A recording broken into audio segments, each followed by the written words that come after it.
பிரியமானவர்களே, மறுபடியும் நண்பன் தோழன் ஆண்டனி. அநேக காரியங்கள் இந்த உலகத்தில் நடந்து கொண்டிருக்கிறது. பிரியமானவர்களே, மறுபடியும் நம்முடைய நாட்டு விசேஷங்கள், அதாவது இந்தியாவினுடைய காரியங்கள் நம்ம பார்க்கும் பொழுது, அதாவது இந்த 18வது லோக்சபா எப்போ வந்ததோ, இல்லைனா இந்த எலெக்ஷன் எப்போ முடிஞ்சதோ, அன்னையிலிருந்து விவாதத்துக்கு மேல் விவாதங்கள் வந்து கொண்டே இருக்கிறது. எல்லாரும் சொன்னாங்களா, அவ்வளவுதான் மோடி, அவ்வளவுதான் மோடியை ராகுல் அப்படி கிழித்து தொங்க விடுவார்.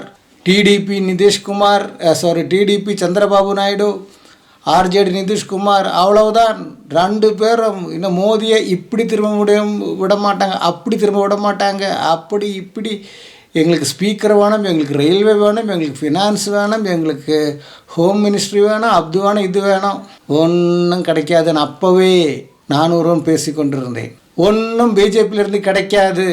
இவர்கள் பேசுவதெல்லாம் வெறும் தேவையில்லாத வார்த்தைகள். டைம் பாஸ், அது டைம் வேஸ்ட், அது டைம் பாஸ் இல்லை, டைம் வேஸ்ட். அவங்களால ஒன்றும் பண்ண முடியாது. மறுபடியும் மறுபடியும் மறுபடியும் அடித்து சொல்கிறேன், புரியுதுங்களா? ஆர்ஜேடியை நான் நிதிஷ்குமார் ஒன்றும் பண்ண முடியாது, டிடிபி சந்திரபாபு நாயுடுவாலையும் ஒன்றும் பண்ண முடியாது.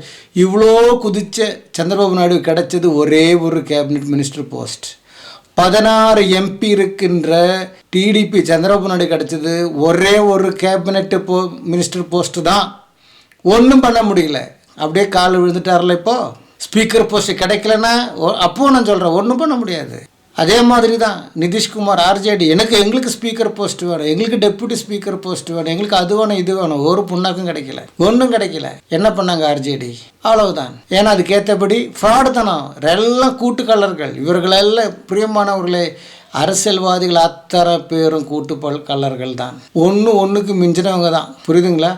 உதாரணமாக ஜெகன்மோகன் ரெட்டி, ஒய்எஸ்ஆர் சிபி காங்கிரஸ், அவங்க 5 வருஷம் முடி இப்போ பயங்கர என்ன சொல்கிறது வெற்றியுடன் வந்தார்கள். பெரும்பான்மை கிடைச்சது அவங்களுக்கு. வந்து ஒரு 2-3 மாதம் ஆகிறதுக்குள்ளே சந்திரபாபு நாயுடு அரெஸ்ட் பண்ணுறாரு, பில்டிங்கை இடித்து போடுறாரு, சந்திரபாபு கட்டினதெல்லாம் அழிக்கிறாரு.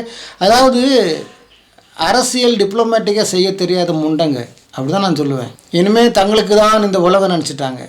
என்னாச்சு? 5 வருஷம் முடிஞ்சு அதே கட்சி மறுபடியும் எம்பி எலெக்ஷனுக்கு வந்த எம்பி எலெக்ஷனில் ஸ்டேட் எலெக்ஷன் வந்த உடனே வெறும் 13 சீட்டு அப்படியே சந்திரபாபு நாயுடு ஸ்வைப் பண்ணுறார். இவர் என்ன பண்ணுறாரு? சரி, இவர் ஒரு பெருந்தன்மை காட்டுமா இல்லையா? எதெல்லாம் ஜெகன்மோகன் ரெட்டி கட்டின பில்டிங் இருக்கோ அதெல்லாம் என்ன பண்ணுறாரு? இவர் டிமாலிஷ் பண்ணுறாரு. யாருடைய பணம் போகுது? மக்களுடைய பணம் போகுது. என்ன வித்தியாசம் இவருக்கு அவருக்கும்? இது ஒரு பக்கம். அதே போல் நிதிஷ்குமார் கட்டின 12 கோடி செலவில் இன்னும் கட்டி முடியல, இன்னொரு மாதத்தில் முடிக்க வேண்டிய பிரிட்ஜு, அதுக்குள்ளே இனாக்ரேஷன் நடக்க வேண்டிய பிரிட்ஜு, அதோ திடீர் பக்ரா நதியில் விழுந்துடுச்சு. புரியுதுங்களா? யாருடைய காசு போச்சு?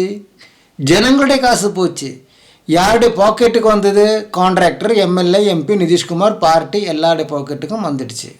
நிதிஷ்குமார் வாய் திறப்பாரா? வாய் திறக்க மாட்டார், அவரும் சரண்டர். அப்புறம் யார் இருக்குது? பாஸ்வானுடைய மகன், அவருக்கு ஒரு 5 சீட்டு இருக்குது அந்த பார்ட்டிக்கு. 16, 12, 28, 5 33 சீட்டு, 240, 273 சீட்டு. அது போக மிச்சம் எத்தனை இருக்குது? 19 இண்டிபெண்டன்ஸுங்க இருக்குது, 292. இந்த 3 பேரும் பிஜேபி விட்டு வந்தால்தான் பிஜேபி ஆடும். இவங்க 3 பேரும் வரவே மாட்டாங்க. இன்னும் கேட்டால் நான் சொல்கிறேன், காங்கிரஸ்லேருந்து இந்த 5 வருஷத்துக்குள்ளே பாருங்கள், நிறைய எம்பிங்க அங்கே போடுவாங்க. அவ்வளவுதான். பிஜேபி எதெல்லாம் செய்ய திட்டம் வைத்திருக்கிறார்களோ அத்தனையும் செய்வார்கள். நான் ஒரு அரசியல்வாதி அல்ல. பிரியமானவர்களே, நம்முடைய இந்தியாவுடைய அரசியல் புரிந்து கொள்வதற்கு பெரிய அரசியல்வாதி ஞானமெல்லாம் வேணும் என்ற அவசியம் இல்லை. சோறு தின்ற சாதாரண புத்தியில் நீங்கள் நம் நாட்டில் நடக்கின்ற விஷயங்களை அனலைஸ் பண்ணி பார்க்க வேண்டும். அவ்வளவுதான். அப்போவே உங்களுக்கு புரிஞ்சுக்கலாம் இங்கே என்ன நடக்குதுன்னு. ஓம் பிர்லா தான் வருவார் ஸ்பீக்கர்னு நான் சொன்னேன். நிறைய பாஸ்டருங்கெல்லாம் ஃபோன் பண்ணி, எனக்கு என்ன பாஸ்டர் நீங்கள் அப்படி சொல்கிறீங்க, உலகமெல்லாம் இப்படி சொல்லுது, உலகம் எப்படி வேணால் சொல்லட்டும், யூடியூப்பர்லாம் அப்படி சொல்கிறாங்க, அவங்க அப்படி சொல்லட்டும், திமுக இப்படி சொல்கிறாங்க, எப்படி எவன் வேணால் சொல்லட்டும், ஓம் பிர்லா தான் வரும். யார் வந்தாது? ஓம் பிர்லா தான். வந்த நாளைக்கு என்ன நடந்துருச்சு? அதே ஆட்சி தான், அதே ஆட்சி தான். இந்த கடந்த 5 வருஷம் எப்படி அவர்கள் தலைவிரித்து ஆடினாங்களோ அதே ஆட்சியை அப்படியே கண்டினியூ. ஒரு கடுகு கூட பின்னாடி போல, அப்படியே கண்டினியூ. திமிர் பிடிச்ச பார்வை மோதி, இது திமிர் பிடிச்ச பேச்சு. முதல் நாளே பேசுகிறார். 1975 அதாவது கிட்டத்தட்ட 50 வருஷம் முன்னாடி இந்திரா காந்தி அம்மா என்ன கொண்டு வந்தாங்க, எமர்ஜென்சி கொண்டு வந்து நாடுனுடைய டெமோக்ராசியை குலைச்சிட்டாங்கன்னு. அது 50 வருஷம் முன்னாடி நடந்து இப்போ சொல்லணுமாயா? நீ என்ன பண்ண? நீ 10 வருஷம் என்ன பண்ண? அதை ஜனங்கள் மத்தியில் ஆணித்தரமாக பேசுறதுக்கு ஒருத்தருடைய வாய் திறந்ததா? இதுதான் காங்கிரஸினுடைய தோல்வி. உடனே ட்வீட் பண்ணுவாங்க, அதை பண்ணுவாங்க, இது பண்ணுவாங்க. கார்கே பயங்கரமான 10 கேள்வியுடன் மோதியுடைய வாய் அடைத்தார். எங்கே அடைஞ்சிடுச்சு? அவருடைய முடி கூட அசையலை. நீ என்ன வேணால் கேள்வி கேள்வி, நாங்கள் சொல்கிறதான்னு சொல்லுவோம். எத்தனை பேர் ஜேஎன்யூ ஸ்டூடெண்ட்ஸுக்காக பேசுனாங்க? ஜேஎன்யூ ஸ்டூடெண்ட்ஸு இன்றைக்கும் உள்ளதான் இருக்கிறாங்க. கலவரம் நடந்து 2 வருஷம் ஆச்சு. அது மட்டும் இல்லை, 2002 உள்ளே போனவங்க இன்னும் இருக்கிறாங்க வெளியில் உள்ள. அது இன்னும் பயங்கரமாக இருக்குது. 2002 அந்த மோதி கொஸ்டினிங் என்ற அந்த மூவியில் நான் தமிழாக்கம் பண்ணேன். நிறைய பேர் பார்க்கல. கஷ்டப்பட்டு சர்ச்சில் உள்ளவங்களை வச்சு தமிழாக்கம் பண்ணேன். Part 1 part 2. அது நிறைய பேர் பார்க்கவே இல்லை. இந்த மாதிரி இருக்கிறனால தான் ஒரு புது முயற்சி செய்கிறதுக்கு ஆளுங்களுக்கு முன்வர மாட்டேன்றாங்க. மேஜர் மீடியா என்ன சொல்கிறாங்களோ அதை பார்ப்பாங்க. புரியுதுங்களா? rumble.com போய் rumble.com போய் மோதி கொஸ்டினிங் தமிழ்னு போட்டால் வரும். பார்ட் 1 பார்ட் 2 இருக்குது. அப்படி அருமையாக தமிழுக்கு ட்ரான்ஸ்லேட் பண்ணேன். அன்றைக்கு ஜெயிலில் போனவங்க கிட்டத்தட்ட 22 வருஷம் முன்னாடி போனவங்க இன்னும் உள்ளே இருக்கிறாங்க நிறைய பேர். எத்தனை பேர் பேசுகிறாங்க? காங்கிரஸ் பேசுகிறாங்களா அவங்களுக்காக? 2 வருஷம் முன்னாடி நடந்தது இல்லைங்களா ஜேஎன்யூவில் பிரச்சனை? அப்போ எத்தனை ஸ்டூடெண்ட்ஸுங்க உள்ளுக்கு போனாங்க. எதுக்காக அவங்க பிரச்சனை பண்ணாங்க? இந்த தேசத்துக்கு தானே பிரச்சனை பண்ணாங்க. அந்த தேசத்துக்குள்ள ஜனங்களுக்காக எத்தனை பேர் பேசுனாங்க? 50 வருஷம் முன்னாடி நடந்த விஷயத்தை இந்த ஒரு மனிதாபிமானம் இல்லாத ஒரு பிரதமர் பேசும்பொழுது அதுக்கு எதிர்த்து பேசுகிறதுக்கு பாயிண்ட்ஸுங்க இவங்க வாயில் இல்லையா? பேச மாட்டாங்க. அங்கே தான் பெரிய அந்த தாராள மனது, ப்ராட் மைண்டு, பார்லிமெண்ட்ரி டிசிப்ளின் எல்லாம் கீப் பண்ணுவாங்க. ஒரு பைசாவுக்கு பிரயோஜனம் இல்லை. அவங்களுக்கு இதெல்லாம் கிடையாது. அவங்களுக்கு டிசிப்ளின் யாருக்கு வேணுங்க? டிசிப்ளின் என்ன பண்ணாங்க? டிசிப்ளின் பார்த்து பார்த்து பார்த்து பார்த்து இன்றைக்கி 240 சீட் அவங்கக்கிட்ட இருக்குது. இவங்க எல்லாரும் சேர்த்து 643 சீட்டு தான் வந்திருக்கு. அவங்களுக்கு தனி 240 சீட்டு இருக்குது. இவங்க வந்து அவங்கள சொல்கிறாங்க. இந்த 3 பேர், இந்த 3 கட்சி அவங்கள விட்டு வரமாட்டாங்க. புரியுது? அதுக்கு முதுகெலும்பு இருக்கணும். அது இந்த 3 ஜனங்களுக்கும் இல்லை. டிடிபிக்கும் இல்லை, ஆர்ஜேடிக்கும், ராம்விலாஸ் பாஸ்வானுடைய பையனுக்கும் கிடையாது. அந்த பார்ட்டியும் கிடையாது. என்ன நடக்குது? எங்கு கொடுங்கோல் ஆட்சி அதுதான்டா நடக்கும் இந்த நாட்டில். புது பார்லிமெண்ட் ஓப்பனிங்க்கு எப்படி தமிழ்நாட்டிலே இருந்து போச்சு பாருங்க. செங்கோல் அது காட்டிட்டு தமிழ்நாட்டில் ஓட்டு வாங்கணும்னு நினச்சாரு. நாம தான் வாங்கினார். இன்றைக்கு அகிலேஷ் யாதவ் சொல்கிறார், இந்த செங்கோல் இங்கிருந்து எடுக்க வேண்டும். செங்கோல் என்பது நேற்று தினத்தில் அவர் பேசுகிறார் பார்லிமெண்ட்டில். செங்கோல் என்பது ராஜாக்களுடைய ஆட்சியை குறிக்கும். இது ராஜாக்களுடைய ஆட்சியிலிருந்து விடுதலை பெற்ற ஜனநாயக ஆட்சி. செங்கோல் இருக்கக்கூடாது, இங்கிருந்து எடுக்கணும் என்று அவர் பேசி ஓம் பிர்லா என்ற ஸ்பீக்கருக்கு லெட்டரை கொடுத்தார். அதுக்கு எதிர்கட்சிகள் எல்லாரும் ஓங்கி சப்போர்ட் பண்ணி பேசினாங்களா? இல்லை. இதுதான் உடனே மோதி நிற்கிறார். அதற்கு பதில் தமிழ்நாட்டில் இருந்து வந்த எம்பிகள் சொல்லட்டும், இந்த செங்கோல் எடுக்கணுமா வேண்டாமான்னு. ஏன்னா அது தமிழ்நாட்டில் இருந்து செங்கோல். எப்படி பாருங்க, எப்படி டைவர்ட் பண்ணுறாங்கன்னு பாருங்க. நான் சொல்கிறேன், தமிழ்நாட்டில் இருந்த டிஎம்கே சொல்லணும், எங்களுக்கும் அந்த செங்கோலுக்கும் சம்மந்தம் இல்லை, அது இன்னைக்கு எரிச்சு போட்டாலே எங்களுக்கு அவ்வளோ கிடையாது. இந்த நாட்டில் ஜனநாயகம் தான் நாட்டப்பட வேண்டும், செங்கோல் அல்ல என்று சொல்ல வேண்டும். சொல்லுவாங்களா? இவங்க சொல்ல மாட்டாங்க. இதுதான் டிவைட் அண்ட் ரூல். இந்த மாதிரி நரித்தன வேலை செய்ய தெரியணும். அரசியல் என்ற சுவிசேஷ பிரசங்கம் அல்ல. அரசியல் என்றால் ஞானமாக செயல்பட வேண்டும், மக்களுக்காக நிற்க வேண்டும், மக்களில் ஒருவனாக மாற வேண்டும். லட்சக்கணக்கான ரூபாய் விலையுள்ள கோட்டும் வெஸ்ட் கோட்டும் போட்டு வந்து லட்சக்கணக்கான விலையான சாப்பாடு சாப்பிட்டு தாய்லாந்து மஷ்ரூமும் மண்ணாங்கட்டியும் சாப்பிட்டு நடக்கின்ற ஒரு பிரதமர். நாட்டு நிலைமையை பாருங்கள். அடுத்த விஷயம் என்ன? நீட்டு இப்போ தான் பயங்கரமாக வடநாட்டில் எரிகிறது, பற்றி எரிஞ்சு கொண்டே வருகிறது. நீட்டை பேன் பண்ண தேவையில்லை. எனி என்ட்ரன்ஸ் எக்ஸாம் தேவையில்லை. என்ஜினியரிங் ஒரு என்ட்ராம் சிஇடின்னு, அப்புறம் என்இடி, அப்புறம் சிஏடி கேட்டு, அப்புறம் நீட்டு, ஏழம் பார்ப்பனத்தினுடைய கொள்கை. அப்போ என்ன? இப்போ நேற்று தினத்தில் ஒரு ட்வீட் வருது வெளியில். எப்போ? இந்த நரேந்திர மோடி குஜராத்தினுடைய சீஃப் மினிஸ்டராக இருக்கும் பொழுது அவர் அன்றைக்கு டிசம்பர் 2012 போட்ட ஒரு ட்வீட்டு. என்ன ட்வீட்டு? பலவீனமான படிப்பில் பலவீனமான பிள்ளைகளுக்கு மார்க் கிடைக்கும்படிக்கு என்ன செய்யணுமா? ஒரு நாளுக்கு முன்னாடி அவங்க கொஸ்டின் பேப்பர் கொடுங்க, ஒரு நாளைக்கு முன்னாடி கொடுங்க, அவங்க அதை படிச்சுட்டு எழுதிட்டு மார்க் கிடைக்கட்டும். என்ன நல்ல ட்வீட்டு! குஜராத்தில் சீஃப் மினிஸ்டர் போட்டது அப்படியே வந்துட்டு இருக்கு வெளியில் பாருங்கள். ஒரு பிரைம் மினிஸ்டர் இன்னைக்கு இவர் தானே பிரைம் மினிஸ்டரு. அப்போ குஜராத்தில் இந்த விஷயம் நடக்காமல் இருந்தால்தான் நம்ம ஆச்சரியப்படணும். அப்போ எப்படி இருக்குது? அப்போ இந்த பிரைம் மினிஸ்டர் தானே டிகிரியை காட்டுறாரு, எம்ஏ இன் இன்டர்நேஷ்னல் ஆல் பாலிட்டிக்ஸா? நான் மறந்துட்டார். எம்ஏ இன் ஆல் பாலிட்டிக்ஸ் இவர் தான் சொன்னார். கரண் தாப்போட இன்டர்வியூவில் நான் ரெண்டாவது தாங்க படித்தேன், அதுக்கு மேலே என்னால் படிக்க வைக்க முடியல. எங்கள் அப்பா ரொம்ப ஏழ்மையானவன், நான் வந்து ரயில்வே ஸ்டேஷனில் டீ வித்துட்டு இருந்தேன்னு. இவர் டீ வித்த ரயில்வே ஸ்டேஷனும் அன்னைக்கு கிடையாது. அப்போ நாக்கு திறந்தா எடுத்தால் வாய் திறந்து நாக்கு எடுத்தால் போய் பேசுகின்ற ஒரு பிரதமர். ஹியூமன் ரைட் கமிஷனுடைய மினிஸ்டராக இருந்தா ஸ்மிருதி இரானி 10வது கூட பாஸ் பண்ணலன்றாங்க ரியாலிட்டியில். ஆனால் எலெக்ஷன் நிற்கும்போது 2 விதமான யூனிவர்சிட்டி சர்டிஃபிகேட். ஒன்றில் சேம் வருஷம் 94 பிகாம் பாஸ் பண்ணி என்ன சொல்கிறது பிகாம் ஃபஸ்ட் இயர் போய் டிஸ்கண்டினியூ பண்ணியிருக்கு. இன்னொன்றில் பிஏ பாஸ் ஆகிருக்கு. அது கேட்க சொன்னோம், அதெல்லாம் நாங்கள் கேட்க மாட்டோம். உங்களால் ஒன்றும் பண்ண முடியாதுங்க. ஹிட்லர் முசோலினியோட பயங்கரமான ஃபேசிஸ்ட்டு. இப்போ அடுத்த விஷயம் வெளியில் வருது. என்ன வருது? நரேந்திர மோடி அவர் வந்து தன்னுடைய வேட்பாளர் மனு தாக்குதல் பண்ணும்போது 4 பேர் சைன் பண்ணோம், தெரிஞ்ச 4 பேர் சைன் பண்ணோம். இவர் ஒரு பிரதமராக இருக்கும்பொழுது தான் பண்ணுறார். அப்போ அப்பேற்பட்டவருக்கு யார் சைன் பண்ணோம்? ஹோம் மினிஸ்டரு, பார்ட்டி லீடர், இல்லைன்னு தெரிஞ்ச எம்பிங்க, அவங்க தானே சைன் பண்ணோம். அப்போ அப்படின்னா யார் சைன் பண்ணியிருக்கணும்? ஒரு prime மினிஸ்டருக்கு home minister Amit Shah, party leader Nadda, Gadkari, Smriti Irani, இப்போப்பட்டவங்க தானே சைன் பண்ண. யாரும் சைன் பண்ண, அது வேறு விஷயம். நார்மல் அப்படி தான் பண்ணுவாங்க. அந்த மாதிரி பதவியில் உள்ளவங்க தான் பிரைம் மினிஸ்டர் பண்ணுவாங்க. பெண்ணது யார்? ஒரு கோயில் சாஸ்திரி, எல்லாம் 3 பிராமணர்களும் ஒரு பிசியும். பேரில் ஞாபகம் இல்லை, நீங்கள் தேடுங்க. மொத்தம் 4 பேர் சைன் பண்ணிவிட்டு அந்த 11:30 மணி தான் நல்ல நேரம்னு ஒருத்தன் கணிச்சு சொன்னான்.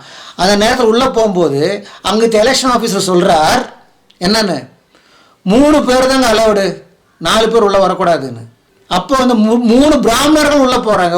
ஒரு ஆள் சாஸ்திரி, ஒரு ஆள் பட்டேல், அப்புறம் ஏதோ ஒரு ஜெயின்ற பேர் வரும். அந்த 3 பேர் பிராமணர்கள் உள்ளே போகிறாங்க. பிசிக்காரன் வெளியில் நிற்கிறான். இதை வைத்து கொண்டு தான் முதல் நாள் பாராளுமன்றம் கூடும் பொழுது ராகுல் ஒரே ஒரு வார்த்தை, ஒரு சென்டென்ஸ் சொன்னார். அதுக்கு அவ்வளோ பவர் இருந்தது. ஆனால் எத்தனை பேருக்கு அது தெரியும்? சொல்கிறவங்க உடச்சி சொல்லணும். அவங்க எப்படி சாதாரண பாமர மக்கள் புரியும்படிக்கு தான் அவங்க எதிர்த்து பேசுகிறாங்க.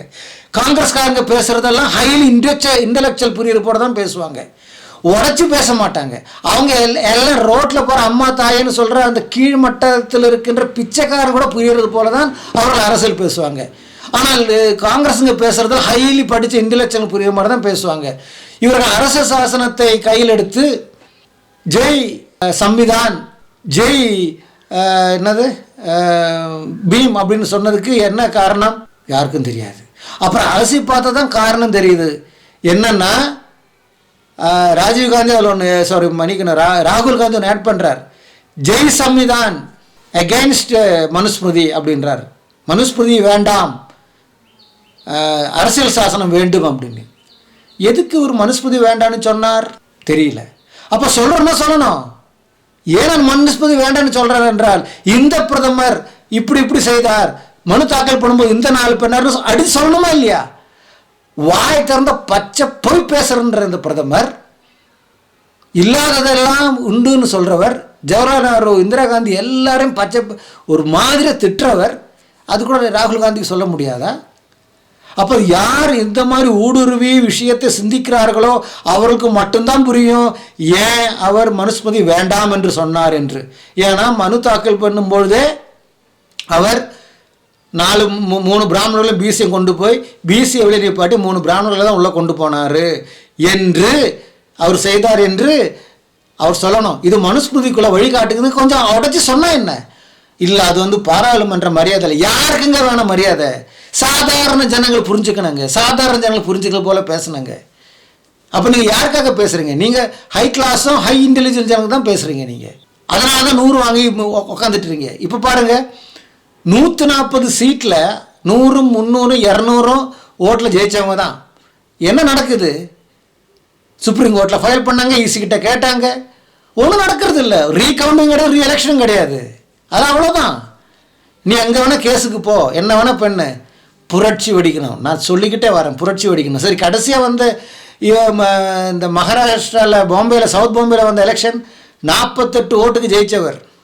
18வது ரவுண்டு என்னும்பொழுது 2000 ஓட்டுக்கு லீடிங் இருந்த காங்கிரஸ் வேட்பாளர் 19வது ரவுண்டு என்னப்போ 40 ஓட்டுக்கு பின்தாங்கினார். மறுபடியும் 20, 21, 22, 23 வரைக்கும் இருக்காம அந்த ரவுண்டு எண்ணவே இல்லையா. எலெக்ஷன் கமிஷன் இதில் வர்றது தான் டீட்டெயில் தான் அது. இப்போ அவர் அதை கேஸ் ஃபைல் பண்ணியிருக்கு. ஏன் 19வது ரவுண்டிலிருந்து எண்ணவில்லை, அந்த தகவல் ஏன் கொடுக்கவில்லை? நீ கேளியா? நீ கேளு, நாங்கள் செய்கிறதா செய்வோம். இப்போ பாருங்கள், பாராளுமன்றம் கூடியிருக்கு, ராகுல் காந்தியுடைய மைக்கு ஆஃப் பண்ணிட்டாங்க. ராகுல் காந்தி கேட்குறார், மைக் ஆன் கரோ, மைக் தேதோ, मेरे पास बटन नहीं है. ஸ்பீக்கர் சொல்கிறார், मेरे पास बटन नहीं है. எதிர்கட்சியில் சத்தமாக பேசும்போது கையை ஓங்கி இடது கையை ஓங்கி நிப்பாட்டுன்றாங்க. ஆனால் வலது பக்கத்தில் பிஜேபி கூச்சல் படும்போது அவர் கேட்டுக்கிட்டே இருக்கிறார்.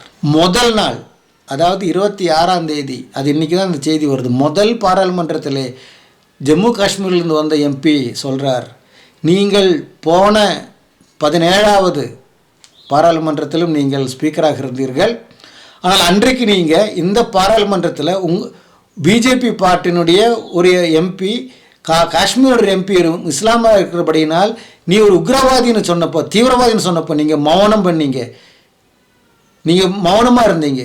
நீங்கள் ஸ்பீக்கர்னு வரும்பொழுது எதிர்கட்சிகளுக்கும் ஆளுங்கட்சிகளுக்கும் பொதுவானவர், நீங்கள் உங்களுக்கு எந்த பாட்டு இருக்கக்கூடாதுன்னு சொன்ன உடனே அவர் உட்கார் உட்கார் உட்கார் உட்கார், ஜாஸ்தி பேசாத, உட்கார் உட்காருன்றார். இதுதாங்க, ஒரு மாற்றமும் இல்லை. ஓம் பிர்லாக்கும் மாற்றம் இல்லை, பிஜேபிக்கும் மாற்றம் இல்லை, அமித்ஷாக்கும் மாற்றம் இல்லை, மோடிக்கும் மாற்றம் இல்லை.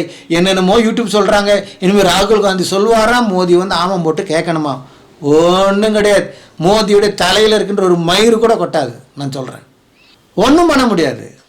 அவர்கள் நினைத்ததெல்லாம் சாதிப்பார்கள். இப்போ பாருங்கள், வயநாட்டில் பிரியங்கா வந்து போட்டியிடுறதாக சொல்கிறாங்க காங்கிரஸுக்காக. இப்போ அவர்கள் ஸ்மிருதி இரானியை கொண்டு வரணுமா வேண்டாமான்னு யோசிக்கிறாங்க.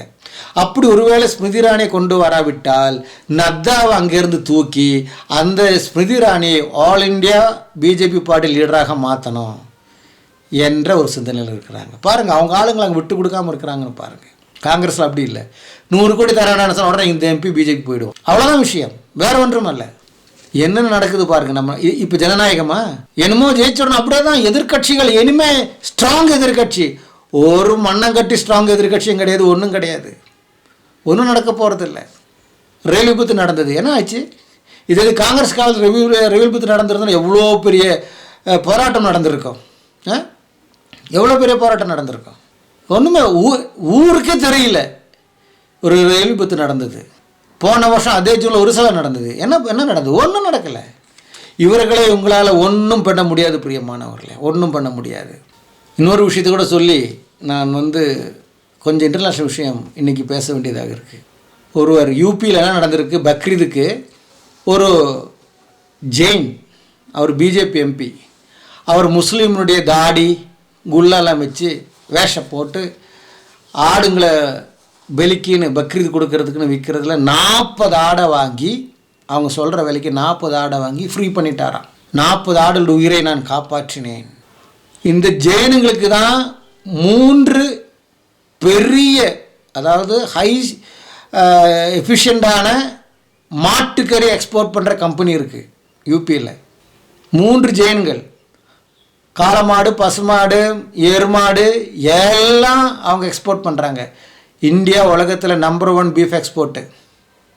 அவன் சொல்கிறான், 40 ஆடை நாங்கள் காப்பாற்றினோம் பக்ரீது கொடுக்கறதுலேருந்து, பெலி கொடுக்கறதுலேருந்து. பசுமாடு வந்து பெலி கொடுக்கக்கூடாதான், அதுக்குள்ளே யூபியில் சில பிரச்சனைகள் உண்டாகி இதில் நீங்கள் பார்த்தீங்க. பசுமாட்டை வெட்டினாங்கன்னு சொல்லிட்டு ஒரிசாவில் முஸ்லீம் இருக்கிற இடத்துல ஒரு பிரச்சனை வந்து, அந்த கவர்மெண்ட் வந்து 4வது நாள் நடக்குதுங்க இந்த பிரச்சனை. அவளுக்கு எவ்வளோ வன்மம் இருக்குது பாருங்கள் இஸ்லாமியர்களுடன். அதுக்கேற்றபடி பாம்பே என்ன பண்ணியிருக்கு, நேற்று தினத்தில் பாம்பே ஹைகோர்ட்டு ஹிஜாப் பேன் பண்ணதை சப்போர்ட் பண்ணியிருக்கு.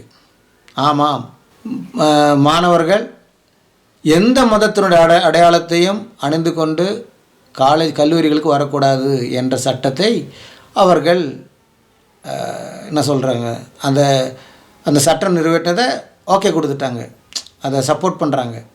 9 முஸ்லீம் மாணவிகள் கொடுத்த அந்த கேஸ் தள்ளுபடி ஆகிடுச்சு. இன்னும் அவங்க சுப்ரீம் கோர்ட்டுக்கு தான் போனோம். சர்தாருங்க டர்பனும் கட்டக்கூடாது, அந்த மாதிரி ஆயிடுச்சு. நான் கேட்குறேன், பிராமணர்கள் பூணல் வாடக்கூடாதுன்னு சொல்ல முடியுமா உங்களுக்கு? அதே போல் இந்த சந்தனம் பொட்டு இதெல்லாம் வச்சுட்டு வரக்கூடாதுன்னு சொல்ல முடியுமா இவங்களுக்கு? அதெல்லாம் சொல்ல மாட்டாங்க. பிராமணர்களை தொட முடியாதுங்க, பிராமணர்களை தொட முடியாதுங்க. பார்ப்பனியத்தை இவங்களால் அழிக்க முடியாதுங்க, பார்ப்பனியத்தை அழிக்க முடியாது. அப்பேற்பட்ட அம்பேத்கரை மனுஸ்மிருதியை கிழிச்சு போட்டோம். என்ன நடந்தது? கிழிஞ்சிடுச்சு. அது கிழியில் அந்த ஒரு புத்தகம் கிழிஞ்சுது. நிறைய புத்தகம் இன்னும் இருக்குது. சுப்ரீம் கோர்ட்டு அதுக்கு பின்னாடி தான் போயிட்டுருக்கு. இவ்வளோ பிரச்சனை நடந்து 140 சீட்டில் கோல்மால் நடந்ததுன்னு சொல்லி பெட்டிஷன் கொடுத்தோம். அந்த பெட்டிஷனை எடுத்து விசாரித்து அங்கே மறுபடியும் ரீஎலெக்ஷன் வேணும், இல்லைன்னா அந்த எலெக்ஷன் அசாதுவாது, அங்கே கோல்மால் நடந்திருக்கு, இல்லைன்னா நிப்பாட்டுங்க, அந்த 140 எம்பிங்களுக்கு பதவி பிரமாணம் இது பண்ணக்கூடாது, சவுத் பாம்பே 40 ஓட்டு ஜெயிச்சவருக்கு கொடுக்கக்கூடாது, நிப்பாட்டுங்க, பெண்டிங் வைங்க, ஏதாவது சந்திரசூடுக்கு சொல்லக்கூடாதா? சொல்ல மாட்டார். ஏன்னா அவர் பிராமணன், சொல்ல மாட்டார். இவங்களுக்கெல்லாம் இஸ்லாமியர்கள் எதிரிகள் தான். சும்மா அங்கே தேவையில்லாத ஒரு 5 பைசா பிரயோகம் இல்லாத சில விஷயத்தில் மட்டும் அது பண்ணி இது பண்ணி அவ்வளோதான். பிஜேபி கழுத்தை நெரிச்சு அதுக்கேற்றபடி யூடியூபர்களெல்லாம் வந்து அப்படியே கண்ணு மூக்கு வச்சு பெருசு சொல்லுவாங்க. ஒரு புண்ணாக்கும் கிடையாதாங்க. அவர்கள் அடுத்த வருஷம் பாருங்கள், 25 வரட்டும், அவங்க பாருங்கள், ஹிந்து ராஷ்டிரம் என்று இதை டிக்ளேர் பண்ணலைன்னா பாருங்கள் நீங்கள். இல்லைன்னா ஏதாவது பண்ணி இந்த அரசை கவுக்கணும். அவங்க இந்த அரசு இருக்குமானால் அவங்க மெஜாரிட்டியை கொண்டு வருவாங்க. ராஜ்யசபையிலையும் கொண்டு வருவாங்க, பாராளுமன்றத்திலையும் கொண்டு வருவாங்க, லோக்சபையிலையும் கொண்டு வருவாங்க. ஹிந்து ராஷ்டிரம் என்று அவர்கள் அறிக்கை விடுறவங்க அவங்க அரசியலமைப்பு சட்டத்தில் எது மாற்றணுமோ இதெல்லாம் சேர்க்கணுமோ எல்லாம் சேர்ப்பாங்க. நம்ம உட்காந்துட்டு டிசிப்ளினாக பார்லமெண்ட் ஸ்டாண்டர்டாக அரசியலினுடைய கண்ணோக்கமாக ஹைலி இன்டலெக்சுவலாக பேசுவாங்க. அவங்க சாதாரண மனிதர்கள் புரியுற விஷயத்தில் அவங்க புரியுற போல பேசுவாங்க. அது எப்படி இருந்தாலும் அவங்க அதை பற்றி கவலை இல்லை. அது பாராளுமன்ற மரியாதை இல்லைங்க, அதெல்லாம் அவங்க கவலை கிடையாது. டிட் ஃபார் டேட்டுங்க, அதாங்க அரசியல். கிறிஸ்துவம் தாங்க ஒரு கண் அடித்தா மறு கண்ணம் காட்டுது. அரசியல் ஒரு கண் அடித்தா 9 கணத்தில் அடி, அதான் அரசியல். இல்லை நீ அந்த வேலைக்கு போகாத. சுவிசேஷத்தை கையில் வச்சுட்டு நீ ஆர்மி வேலைக்கு போக முடியாது. சத்துருவை ஷூட் பண்ணி கொல்லணும். ஐயோ சத்துருக்காக ஜெபிக்கணும் அந்த ஆண்டவர் சொல்லியிருக்கிறான்னு நீ பைபிள் எடுத்துகிட்டு பிரசங்கம் பண்ணப்போ அதுதான் லாய்க்கு. நீ இதுக்கு போகக்கூடாது, யுத்தத்துக்கு போகக்கூடாது. அரசியல்னா அரசியல் பண்ணணும், அதுவும் தேவ குற்றம் கிடையாது. அரசியல் அதுவே விஷயம். ஆர்மியில் ஒரு விசுவாசி ஜாயின் பண்ண நீ யுத்தம் செய்யணும், இல்லைன்னா யுத்தத்துக்கு போவாத. நீ அந்த தொழில் விட்டுரு, அரசியலுக்கு போவாத, அதை விட்டுரு, நீ காலேஜில் இன்ஸ்ட்ரக்டராக போ. இதுதாங்க இந்தியாவில் நடக்கின்ற ஃபாசிஸ்டத்தினுடைய இந்தியாவில் கொடுங்கோல் ஆட்சி. இப்போவே ஆரம்பம், இன்னும் 1 வாரம் முடியல. முதல் பாராளுமன்ற தொடர் ஆரம்பித்து 1 வாரம் முடியலை, இன்னும் 5 வருஷம் நம்ம முன்னாடி இருக்குது. இவர்கள் எப்படியெல்லாம் தலைவிரிச்சாடி இஸ்லாமியர்களுக்கு விரோதமான 2002 விட பெரிய விஷயத்தெல்லாம் கொண்டு வருவார்கள் இவர்கள். ஜேஎன்யூ ஸ்டூடெண்ட்ஸுக்கு யார் பேசுவாங்க? ஏன் நம்ம நாட்டில் கள்ளக்குறிச்சியில் சாராயத்துக்கு பேசுகிறாங்க. ஸ்ரீமதி எத்தனை பேருக்கு ஞாபகம் இருக்குங்க? ஒரு பேக்வர்ட் கம்யூனிட்டி பொண்ணு ஸ்ரீமதியை கற்பழித்து கொன்னாங்க. ஸ்டாலின் சொன்னார், நான் கண்டிப்பாக அவனை வெளியில் கொண்டு வரேன். கொண்டு வந்தாரா? வரமாட்டார். ஏன்னா அரசியல்வாதி, எல்லார் கண்ணிலையும் பொடி போடணும், தானும் வாழணும், அவ்வளோதான். ஒரு ஸ்ரீமதி சாத்தா என்ன போட்டோம், கொஞ்ச நாள் அழுவாங்க, கொஞ்சம் கோட்டை ஏறுவாங்க, அவ்வளோதான். ஒன்றும் நடக்க போகிறதில்ல. இவங்க யாரை பிடிக்கணும்னு நினச்சாலும் அவங்க பிடிப்பாங்க. ஜெயலலிதாவை கொண்டு வர வெளியில் கொண்டு வந்தாரா ஸ்டாலின்? கொண்டு வர மாட்டார். ஏன்னா இவரும் அரசியல்வாதி தான். ஆனால் கொஞ்சம் இப்படி நிற்பார், அவ்வளவுதான். வேற ஒன்றும் கிடையாது. இதுக்கெல்லாம் ஜனங்களுடைய பயங்கரவாதம் உண்டாக வேண்டும், புரட்சி வெடிக்கணும். புரியுதுங்களா? சரி பிரியமானவர்களே, இதுதான் நம்முடைய நாட்டினுடைய நிலைமை.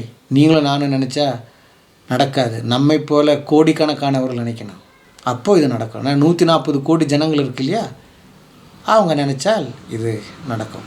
ஆனால் ஜனங்க நினைக்க மாட்டாங்க. அதுக்கு தான் பிராமணர்லாம் பண்ணியிருக்காங்க, கீழ் ஜாதி மேல் ஜாதி அவன் இவன் சொல்லிட்டு பிரித்து வச்சுட்டு நம்மளாம் ஒன்றுடான்றாங்க ஓட்டுக்கு. இந்த முட்டா பசங்க அதுக்கு ஓட்டம் குத்திட்டு நிற்பாங்க. இதுதான் நடக்கும். 140 சீட்டில் ரீஎலெக்ஷன் எங்கே யாராவது பண்ணுறாங்களா? நடக்காதுங்க. 5 வருஷம் மோதியை ஒன்றும் பண்ணவும் முடியாதுங்க, அவ்வளோதாங்க. சரி பிரியமானவர்கள், இதே நேரத்தில் உலகத்தில் மற்ற இடங்களில் நிறைய விஷயம் நடக்குது. என்ன நடக்குது?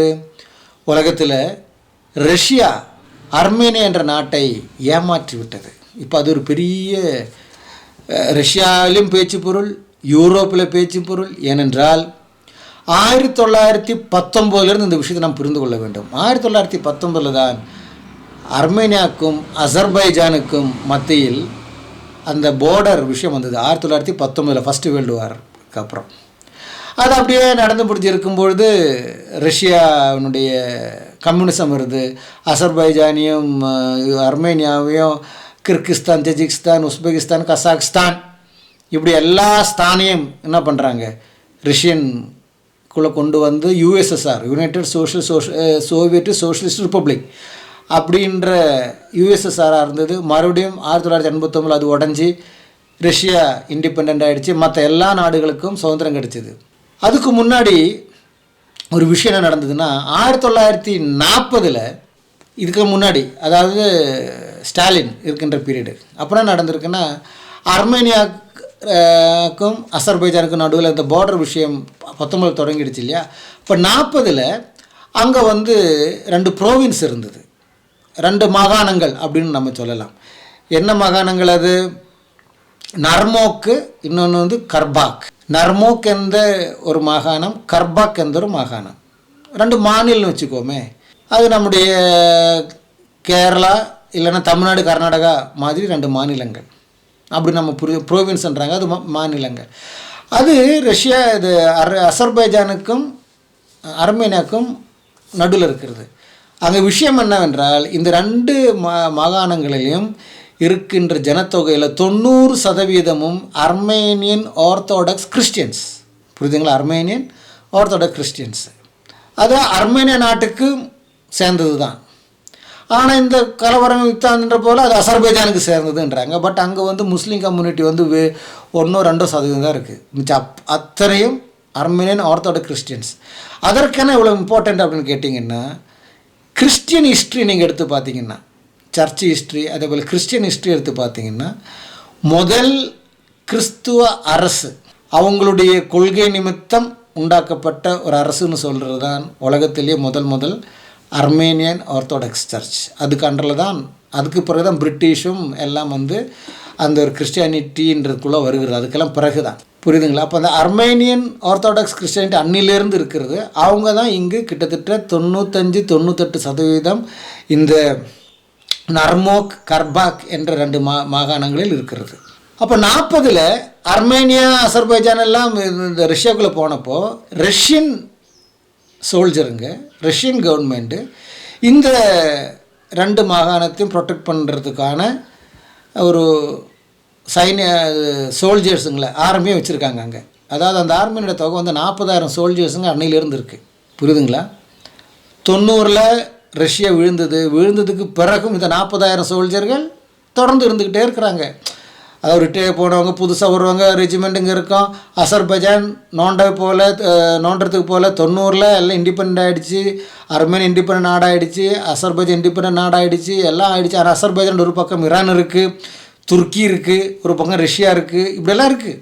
இப்போ என்ன நடந்ததுன்னா, ரஷ்யாவை நம்பி அர்மேனியா இருந்ததுனால அர்மேனியா நாட்டில் மொத்தமாக ஆர்மி எவ்வளோ தரமாக இருக்குது? 78,000 தான்.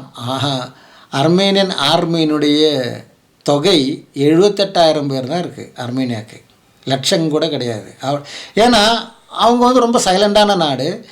அவங்களுக்கு எதிரிகள், அவர்கள் யாரையும் தாக்க போகிறதில்ல, ஒன்றுமே இல்லை.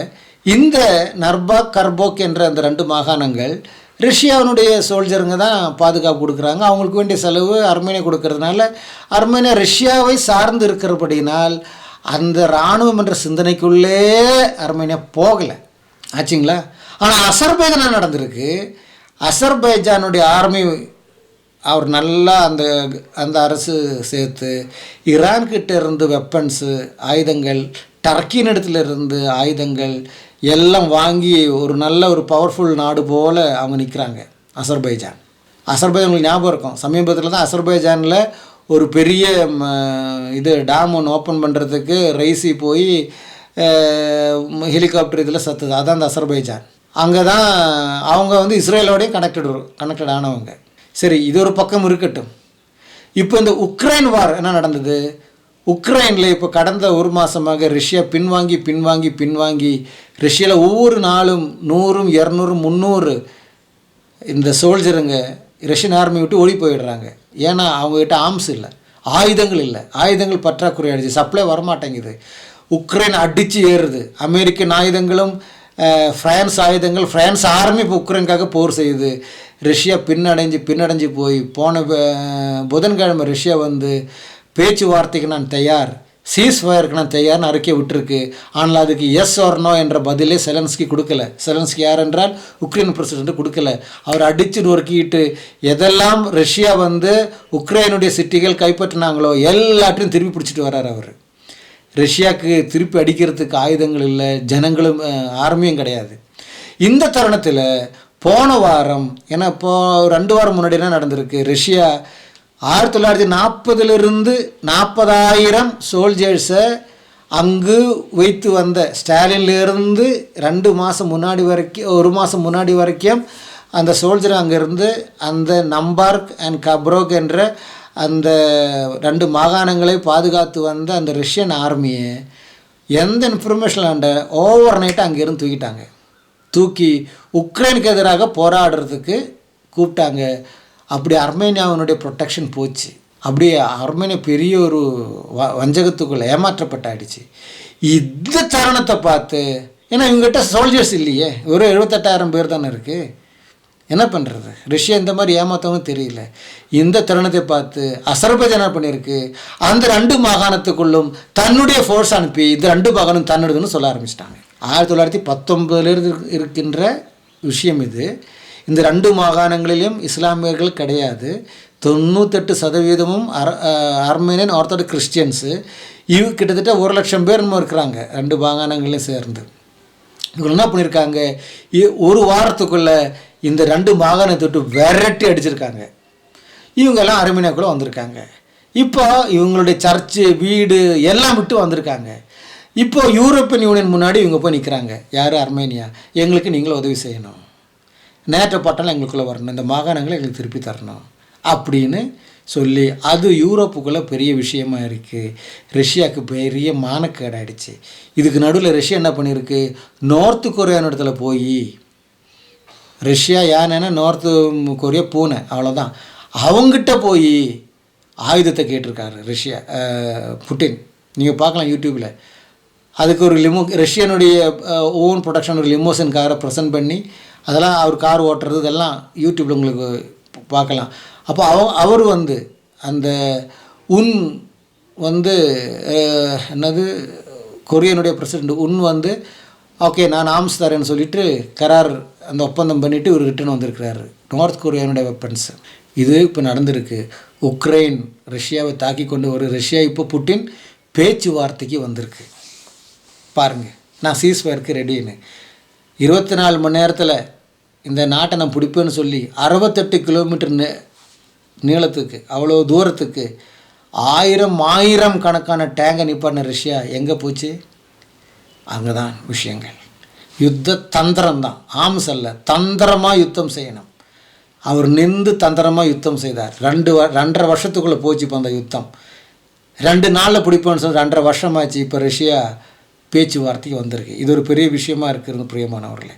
சரி, இப்போ இஸ்ரேலுடைய விஷயத்துக்கு நம்ம வந்தோம் என்றால், காசால ஆல்மோஸ்ட் ஹமாஸ் விழுந்தாச்சு, டிஸ்மேண்டில் பண்ணக்கூடிய சூழ்நிலையில் இருக்குது.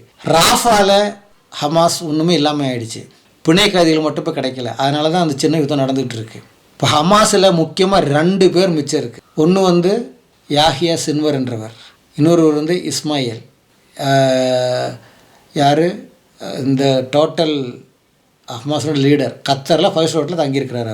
அவர் ஒருபொழுதும் இங்கே வரமாட்டாங்க பாலஸ்தீனுக்கு. இவருக்கு இங்கே தப்பிக்கவும் முடியல, சின்வருக்கு உள்ள மாட்டியாச்சு. இப்போ 2 பேர் தான் இருக்குது. Hamas totally இதாகிடுச்சு.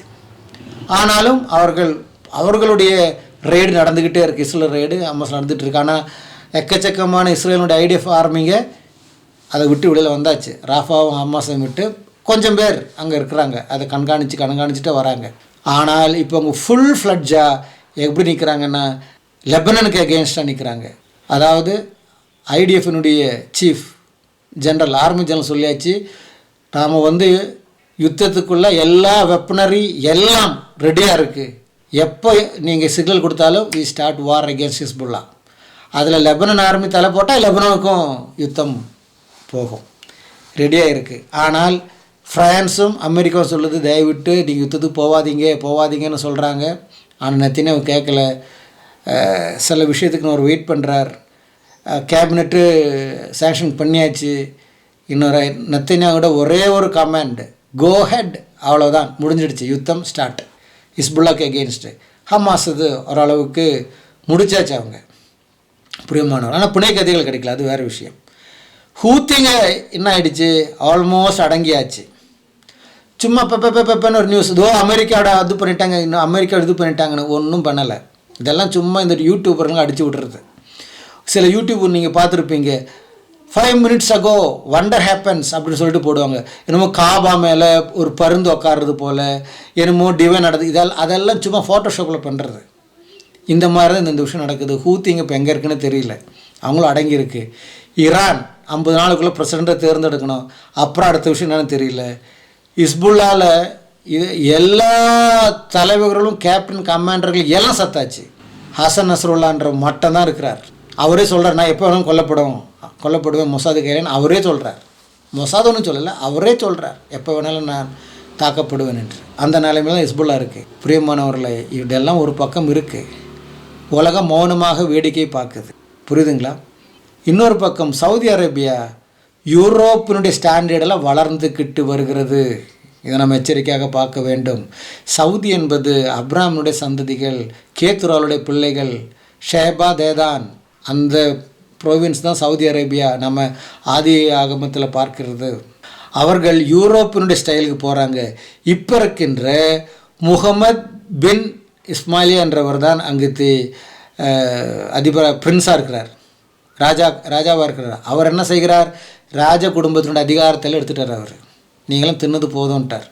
சுதேசின்றார், படித்தவனுக்கெல்லாம் வேலை கொடுறான்ற மாதிரி, வெளிநாட்டிலேருந்து வரவங்களுக்கு போதும். அங்கேயே இன்டர்நேஷ்னல் எல்லா அமெரிக்கா யூரோப்பில் உள்ள எல்லா யூனிவர்சிட்டியினுடைய கேம்பஸும் அங்கே ஸ்டார்ட் பண்ணி அவங்களுடைய பிள்ளைகள் அங்கேயே படிக்கிற மாதிரி, இங்கே அமெரிக்காவில் போய் படிக்கணும்னு அவசியம் இல்லை, அங்கே படிப்பு இங்கேயே படிக்கலாம் என்றது போல் ஈக்குவல் கொண்டு வந்துட்டார்.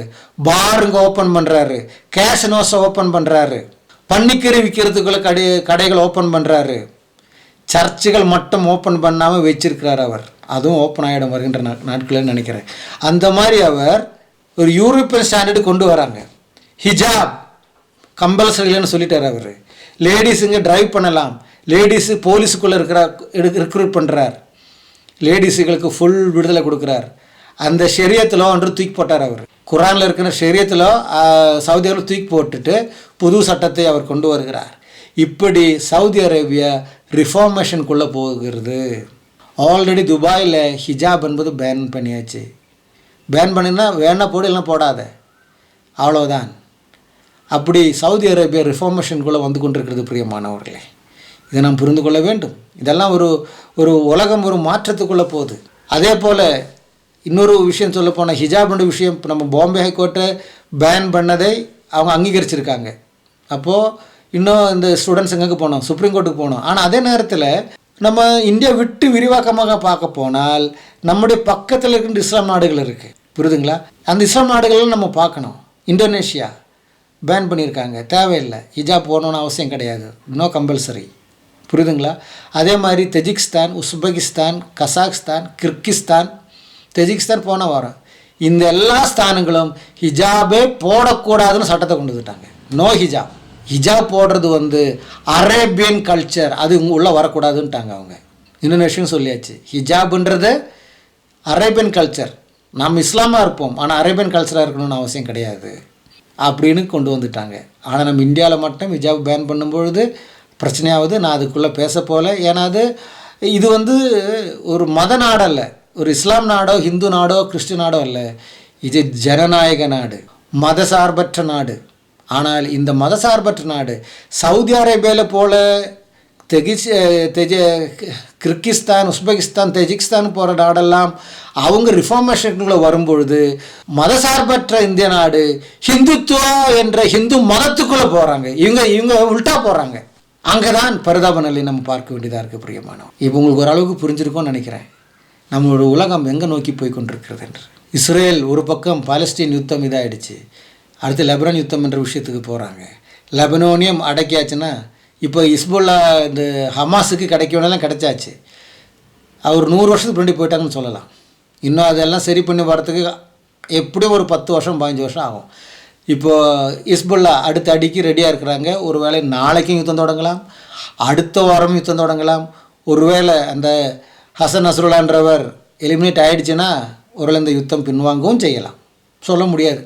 பொறுத்து நம்ம பார்க்க வேண்டும். சவுதி அரேபியா ரினோவேஷனுக்குள்ளே போயிட்டுருக்கு பிரியமானவர்களை. பயங்கரமாக அவர் ரினோவேட் பண்ணுறார். அவர் யூரோப்பியன் ஸ்டாண்டர்டுக்கு கொண்டு வரார் சவுதி அரேபியாவை. அவர் வெளிநாடு பயணம் செய்கிறார். யூரோப் பயணம் செஞ்சுட்டு FDI கொண்டு வரார், உள்ள ஃபாரின் இன்வெஸ்ட்மெண்ட், டைரக்ட் இன்வெஸ்ட்மெண்ட்டு கொண்டு வரார் சவுதிக்குள்ளே. உடனே அது வெயிட் பண்ணிட்டுருக்காங்க மற்ற கம்பெனிகள்லாம். எல்லா இன்டர்நேஷ்னல் கம்பெனிகளும் சவுதிக்குள்ளே போய் புகுந்துக்கிட்டாங்க. உங்களுக்கு எல்லா விதமான ஃப்ரீடமும் நான் தரேன், நோ ஹிஜாப், நோ இது அப்படியெல்லாம் கிடையாது. உங்களுக்கு பாரு கேசனோ எல்லாம் இருக்கும் சவுதி அரேபியாவில், ஒன்றும் கிடையாது. கேசனம் வந்துச்சுன்னா ஆட்டோமேட்டிக்காக விசாரம் வந்துடுச்சு, ப்ரோசிஷன் வந்துடுச்சு, புரோத்தல் வந்துடுச்சு. அதெல்லாம் பிரச்சனை கிடையாது எல்லாம். ஏன்னா இந்த அவர் சொல்கிற ஒரு ஸ்டேட்மெண்ட், அவர் என்ன சொல்கிறாருன்னா, சவுதியில் இருக்கின்ற பணக்காரர்களெல்லாம் பக்கத்து நாட்டு துபாய்க்கும் பஹ்ரைனுக்கும் போய் ப்ரோசிஷன் பண்ணிட்டு வராங்க. பில்லியன்ஸ் ஆஃப் ரியால் செலவாகுது, விலைமாதுகள் வேசித்தனம் பண்ணிட்டு வராங்க. ஏன் என் நாட்டில் கிடையாது, ஆனால் என் நாட்டில் உள்ளவங்க பக்கத்து நாட்டில் போய் செலவு பண்ணிட்டு வரது என் நாட்டில் பண்ணிட்டு போ. மெக்கா மதீனான்ற சரௌண்டிங்கில் மட்டும் வேண்டாம், மற்ற இடத்துலலாம் அவர் ஃப்ரீடம் பண்ணிட்டு போகிறார் அவர். இப்போ பாருங்களேன், மெக்கா மதீனா சூடு, சூரியனுடைய அந்த சூடு ஜாஸ்தி 52 டிகிரிக்கு போயிடுச்சு. 52 அது 51.6 51.4க்கு வந்துடுச்சு. 1300 பேர் சத்தாங்க. அவங்க கவலைப்படலையே, அவங்க சொல்கிறாங்க நீங்கள் ஏன் வரீங்க, ஏன்னா இவருக்கு இந்த மதம்ன்றது பெரிய விஷயம் கிடையாது. அந்த மாதிரி அவர் போயிட்டார். எல்லா இஸ்லாம் நாடுகளும் அந்த மாதிரி வராங்க. ஒன்று சவுதி அரேபியாவில் சர்ச்சஸ் இன்னும் டெவலப் ஆகலை. ஒரு வேளை ஒரு நாட்களில் அதை நம்ம எதிர்பார்ப்போம். இதுதான் பிரியமானவர்கள் இந்த ஃபார்மேஷன்ஸ். ஏன்னா இப்படியெல்லாம் வந்தால் தான் எங்கு பாபம் பெறுகிறதோ, இப்போ நான் வசனத்துக்குள்ளே வரேன், பாபம் எங்கு பெறுகிறதோ அங்கு கிருபையும் பெறுகிறது. அப்போ பவுல் சொல்கிறார், நான் சொல்கிறது ரோமர் புத்தகம் 5, 6, 7 அதிகாரங்கள்.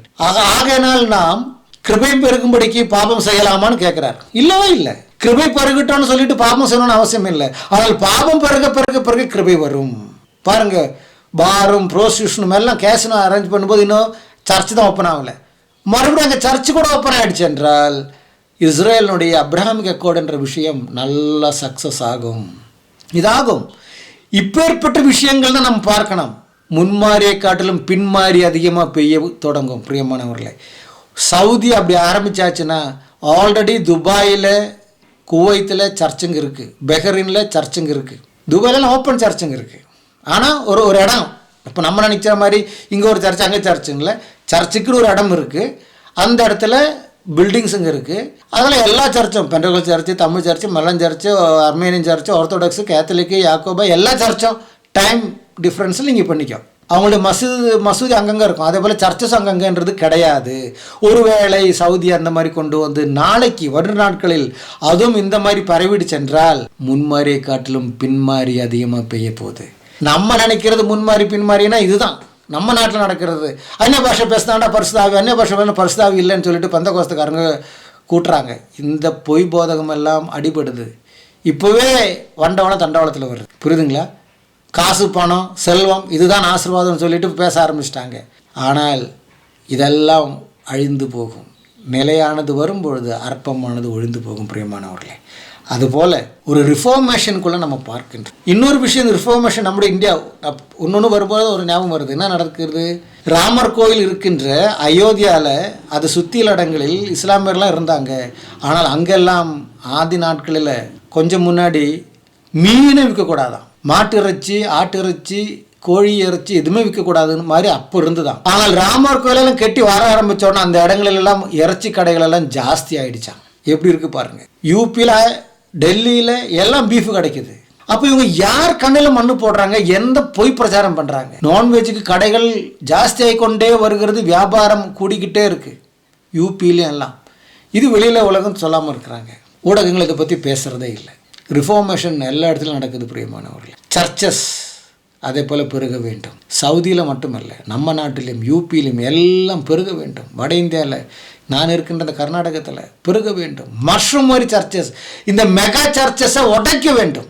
சாத்தானுடைய சிருஷ்டி மெகா சர்ச்சஸில் ஆண்டவரே கிடையாது. மெகா சர்ச்சஸை உடைச்சி மஷ்ரூம் போல வீடுகள் தோறும் சபைகள் என்றது போல ஹவுஸ் சர்ச்சஸ். ஒன்று சொல்லி நான் முடிக்க விரும்புகிறேன். எப்போன்னு சொல்ல ஸ்லோகத்தை சொல்லி நான் முடிப்பேன். ஆர்எஸ்எஸ்னுடைய புதிய ஒரு சர்வே அவங்க என்ன சொல்லியிருக்காங்கன்னா, உதாரணம் பெங்களூரில் இருக்கிறத பற்றி நான் சொல்கிறேன். இதுதானே மற்ற அரசியல் அஜெண்டாவும் இருக்கும். இங்கே இருக்கின்ற பால் தங்கிய சர்ச்சோ, பெரிய சென்ட் மேரிஸ் சர்ச்சோ, கேத்தலிக் சர்ச்சோ, இந்த மாதிரி சர்ச்சுங்களெல்லாம் நீங்கள் விட்டுருங்க. அந்த மாதிரி சர்ச்சில் போகிறவங்க நமக்கு பிரச்சனை கிடையாது. யார் சொல்லுது? ஆர்எஸ்எஸ்காரங்க. அவங்க பாட்டுக்கு போவாங்க வராங்க. நம்ம டார்கெட் பண்ண வேண்டியது வீடுகள் தோறும் சபை கூடி வருகின்ற சின்ன கூட்டத்தை நம்ம டார்கெட் பண்ணணும்னு அவங்க ஆர்கனைசரில் எழுதியிருக்கிறாங்க. எச்சரிக்கை. அதை தான் அடிப்பான் சாத்தான். மெகா சர்ச்சஸை விட்டுருவோம். ஏன்னா மெகா சர்ச்சஸ் ஆண்டவர் சொல்லியிருக்கிறார், அழிவுக்குள்ள பாதை அகலமும் நீளமுமானது, அநேகர் அதில் போகிறார்கள். இதுதான் மெகா சர்ச்சு. அங்கே ஆண்டவரெல்லாம் பரிசுதாவியம் இல்லை. அங்கே ஜீமும்பா வேலை தான் நான் காட்டிகிட்டு இருக்காங்க. அவங்க ஃபிலிம் ஷோ காட்டுறாங்க, டான்ஸும் அப்படி போயிட்டு இருக்காது. ஆனால் ஜீவனுக்குள்ள பாதை இடுக்கமானது ஒரு சிலர் வராங்க. அதுதான் அங்கே ஹவுஸ் சர்ச்சஸ், சின்ன சபை கூடுதல். அங்கே தான் வசனத்தை போதிக்கிறாங்க. அங்கே சின்ன கூட்டம் தான். அங்கே தான் சாத்தார் பிரிவினை கொண்டு வந்து எல்லாமே. இது ஆர்எஸ்எஸ்னுடைய ஆர்கனைசரில் வந்து வெளியீடு. இதெல்லாம் நான் புரிஞ்சுக்கணும். ஒட்டு மொத்தமாக நான் பார்க்கும்போது தான் நடக்குது பிரியமானவர். நம்முடைய நாடு எடுத்து பாருங்கள், ரஷ்யாவை பாருங்கள், உக்ரைனை பாருங்கள், இஸ்ரேல், காசா, பாலஸ்தீன், உலகம் எங்கும் பாருங்கள். தேசத்துக்கு விரோதமாகவும் ஜனங்களுக்கு விரோதமாகவும் எழும்பும். அதப்போ நடந்துகிட்ருக்கு. நம்ம நாட்டில் ஜனநாயகம்னு சொல்கிறோம், ஆனால் ஜனநாயகம் இல்லாமல் இருக்குது பிரியமானவர்கள். அது மட்டுமல்ல, சவுதி அரேபியா ரிஃபார்மேஷனில் போயிட்டுருக்கு. முன்மாதிரியை காட்டிலும் பின்மாறி அதிகம். இதெல்லாம் எதை காட்டுது? கர்த்தருடைய வருகையினுடைய அடையாளங்கள் காட்டுகிறது. அவர் வாக்கு மாறாதவர், உண்மை உள்ளவர், தான் சொன்னதை நிறைவேற்றுகின்றவர். வசனம் சொல்லுகிறது, அவர் பொய் சொல்ல மனிதன் அல்ல, மனம் மாற மனுபுத்திரன் அல்ல. பிரியமானவர்கள், அவர் மனம் மாற புத்திரன் அல்ல, சொன்னதை செய்கின்றவர். வசனத்தில் வருகிற என்று சொன்னவர் வருகின்றார். காலம் சமீபிக்கிறது. அதுக்கு முன்னாடி அந்தி கிறிஸ்துவனுடைய விஷயங்கள் இங்கே நடக்கணும். என்னை கேட்டுக்கொண்டிருக்கின்ற பிரியமானவர்களே, நீங்கள் யாராக இருந்தாலும் சரி, எந்த மதத்தை சார்ந்தவர்களாக இருந்தாலும் சரி, உண்மையான மெய்யான சிருஷ்டிகர்த்தனான தேவன் மனிதனாக வந்தவர் தான் கர்த்தரான இயேசு கிறிஸ்து. மனுக்குலத்துக்காக பலியானார், சிலுவையில் ரத்தம் சிந்தினார், மரித்தார். ஏனென்றால் ரத்தம் சிந்துதல் இல்லாமல் பாவமன்னிப்பில்லை என்ற அந்த உலக சட்டத்துக்கின்படி தேவனுடைய நீதி அது. அவர் நமக்காக ரத்தம் சிந்தினார், மரித்தார். அதை நீங்களும் நானும் விசுவாசித்தார். நான் விசுவாசித்தேன், அனுபவிக்கிறேன். நீங்களும் விசுவாசிக்கும் பொழுது உங்களுடைய வாழ்க்கையிலும் விடுதலும் சமாதானமும் உண்டாகும். முன்னே வரப்போகின்ற மகா உபதிரவம் என்ற அந்த கொடுங்கோல் ஆட்சியிலிருந்து நாம் பாதுகாக்கப்படுவோம். கர்த்தர் நம்மை பாதுகாப்பார். அது மட்டுமல்ல, மறுமையில் நமக்கு தேவனுடன் நித்திய ஜீவனும் கிடைக்கும். அதுதான் கிறிஸ்தவம் போதிக்கிறது. எந்த மதமும் போதிக்கல. தேவனுடன் சேர்ந்து நாம் நித்தியமாக வாழுவோம் என்று எந்த மதமும் போதிக்கல. எந்த மதத்திலையும் நம்ம சிருஷ்டித்த தேவனை நோக்கி அப்பா பிதாவே என்று கூப்பிடத்தக்க ஒரு அதிகாரம் அன்பும் நமக்கு கிடையாது. நம்ம நேரடியாக பார்க்க முடியாது. சைடாக நின்று இப்படி தான் பார்க்கணும். இது முகமுகமாக பார்த்து பேசலாம். எந்த மதத்திலையும் என் தகப்பனே என்று தேவனை கூப்பிட முடியாது. கிறிஸ்துவம் அந்த அன்பு சொல்லுகிறது. சகோதரன் என்று சொல்கிறார், நண்பன் என்று சொல்லுகிறார். இயேசு கிறிஸ்து நம்மை பார்த்து அந்த நண்பனை நீங்களும் நேசியுங்க, ஏற்றுக்கொள்ளுங்க, ஞானஸ்நானம் பாருங்க, ஒரு நல்ல ஜீவம் கிறிஸ்துவ ஜீவன் ஜீவியுங்க. கர்த்தருடைய வருகை நேரத்தில் நாம் எல்லாருமே அவரிடத்தில் போய் சேருவோம். இது நடக்கப் போகிறது. நான் பேசுகிறது ஒருவேளை உங்களுக்கு கிண்டலாகவும் வேடிக்கையுமாக இருக்கலாம். பிரியமானவர்களே, இது உண்மை. சிந்தியுங்க, செயல்படுங்க. மறுபடியும் அடுத்த வாரம் இன்னொரு தகவலுடன் சந்திக்கிறேன். நன்றி, வணக்கம்.